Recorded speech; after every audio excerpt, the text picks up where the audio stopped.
minutes of commercial-free football starts now. Here are the Purple Mortgage guys. Hey guys, welcome back to another episode. Tonight it is just Purple Mortgage Guy.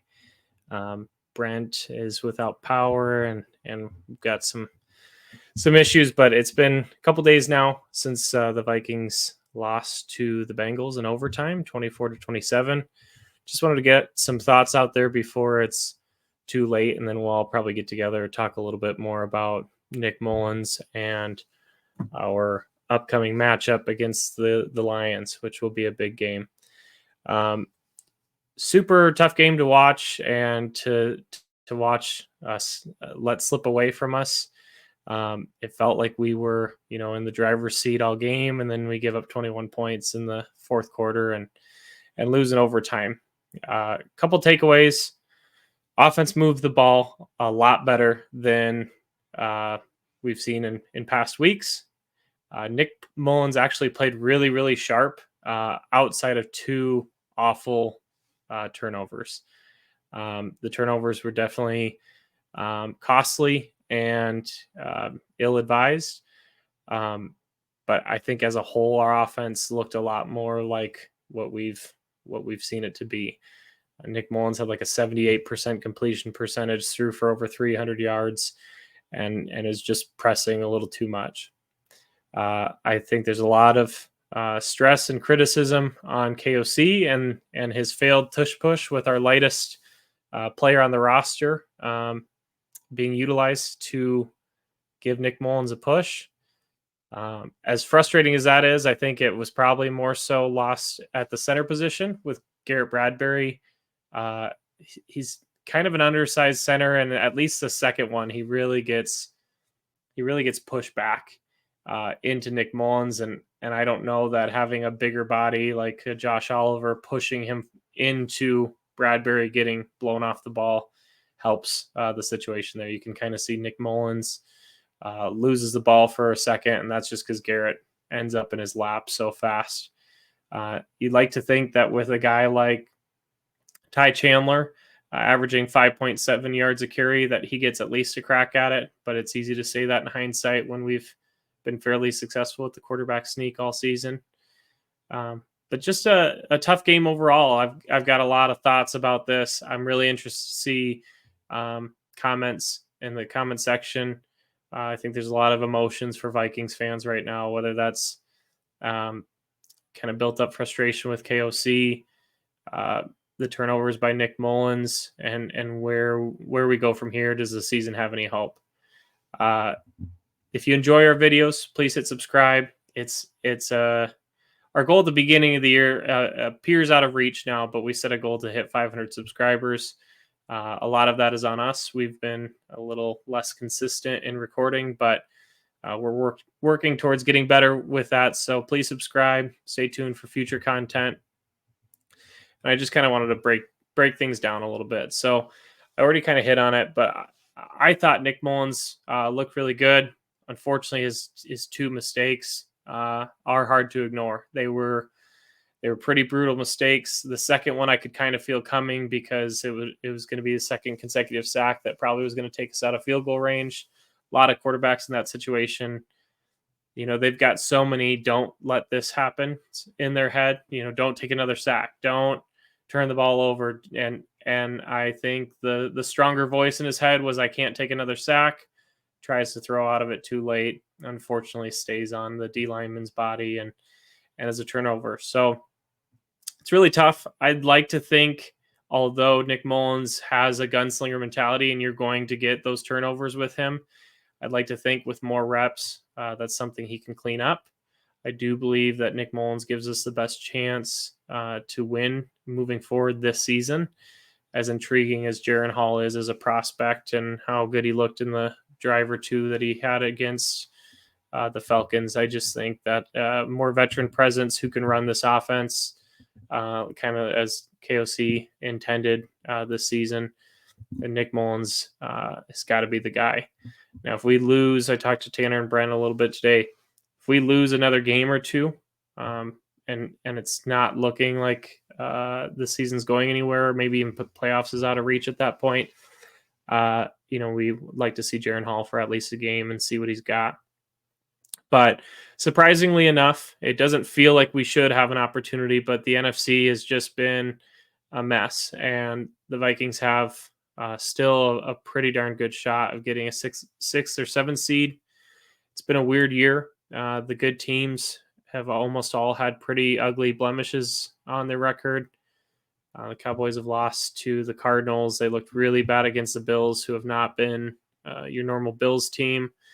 The Broncos got hot, had a big win streak, and they've had a couple tough games. The Vikings were one of those streaky teams this season that looked like everything was going our way, and we beat the Niners without Justin Jefferson, and now we look like a fringe playoff team. So I think the moral of the story is you find a way. You always want to compete. Any teams that tank seem to always be historically bad, and it's a culture that you can't really get rid of in your locker room. So as a Vikings fan, I'm rooting for wins no matter what. You can figure out draft position later. The top guys don't always go with the top picks. It's going to be more about scouting, system fit, and coaching these players up. So as a fan, I'm looking for wins, competitive football, and if you make the playoffs, see what happens. It's which team gets hot at the right time.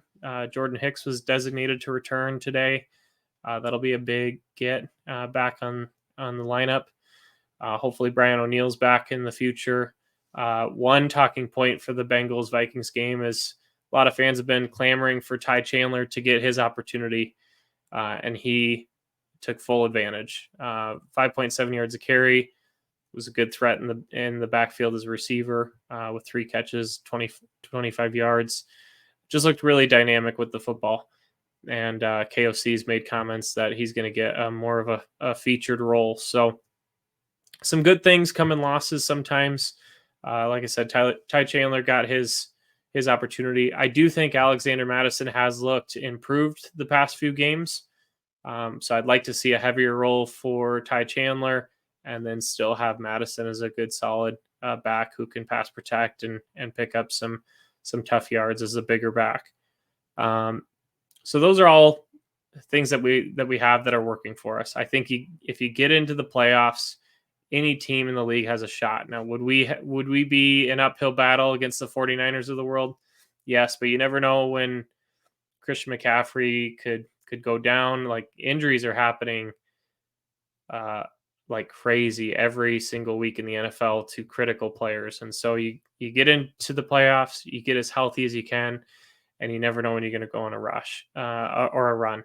It seems like with this defense through streaks this year, this seems like a type of defense that if they click and if they can get moving and Flores gets them going, it's a defense that can keep you in every single game. And those are the teams that have a chance in the end, is teams that are in every game and have a chance to kind of go toe-to-toe with anyone.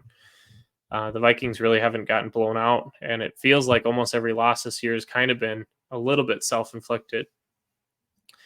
One thing that's been a little frustrating in the shining Flores defense is there's probably 4, 5, 6 times this season where the quarterback on the opposing team has just kind of lobbed one up, and our corners are just doing an awful job at playing the ball in the air. And it's something I'd like to think they can work on. Caleb Evans, when you can camp under a ball, you got to learn to high point, get the ball out. And it just feels like they're getting boxed out too easily. Mekhi Blackman's had a couple this year, one against Cortland Sutton in the touchdown that lost us the game. He was in great position, camped underneath it, and just got outsized, out-jumped by Cortland Sutton, who's a big body receiver, but he's got to learn to play those a little bit better. Mekhi Blackman had another one against T. Higgins this game. Thankfully, the catch didn't count. It ended up hitting the ground, but it still didn't play it very well. And then a Caleb Evans, who does have good size, has that T. Higgins touchdown against the Bengals. So as well as the defense has been playing this year, definitely still room for improvement. Those turnovers are hard on a defense, so they're going to have to play some complementary football going forward. But I think with guys like Danielle Hunter staying healthy with the season that he's had, Ivan Pace, if we can get Jordan Hicks back, this defense can play at a level where if our offense can get clicking, you can win any game that's out there. It's just a lot to put together, and it would take a little bit of the stars aligning to make that work. But I definitely think it's possible. You look at the bright side, it's hard to do so in a loss. It's hard that if we would have maybe kicked a 59-yard field goal and made it, everyone's whole look on the game is different. You're looking at, ESPN's talking about Nick Mullins throwing for 303 yards and a passer rating of 100 and 78% completion percentage. So it's a win league. It doesn't get talked about if you don't win. It gets talked about in a negative light when you lose. And I think lastly, we got to look at KOC. So KOC, record-wise, super successful with the Vikings. Something that you do not want to let go. I certainly wouldn't question it if there wasn't a guy like Brian Flores in system. I think it's a fun thought to have if Brian Flores is going to take a head coaching job. Do you let someone go that you maybe feel like is a little bit better, even though you have something really good? I think it's an interesting discussion. I think it's certainly something you have to consider, even though if it's a tough conversation to have, you don't want to let someone walk. I feel like one of the last times we did that was, there's Kevin Stefanski, which I'm not too hurt about, but like a Mike Tomlin, was in-house, didn't want to commit to him. And then he's such a tenured coach with the Steelers. So I think you think about it, but big picture, I think we're really lucky to have KOC. It doesn't mean he's perfect. Doesn't mean he's got a lot to improve on. But I think building culture, getting a team that can win no matter who goes out and who gets injured and compete is probably the most important. And he can learn from a lot of these tough experiences, whether or not he would, try to sneak it again twice, maybe call it timeout, get creative. It's hard. It's a hard role. If he does something too creative there, we're going, why don't you just sneak it with inches to go? But it's a hard role. I think KOC is the type of coach that he's going to learn from it and get better. And again, I just think his culture is really good. It seems like the players love playing for him. And I don't remember a team of the past where we've faced this many injuries and it just next man up and they've actually, played up to it. So those are just my thoughts. Almost 13 minutes of me rambling by myself, not as much discussion, but wanted to get my thoughts out there, get a pulse on how the Vikings fans are feeling. Hopefully shed light on the season's not over, although it's been a slightly disappointing season. But I think you kind of have to look at it as we've been competitive in every game. There's been a lot of heartbreak this year, but we're playing good football. We have a chance to beat any team in the league.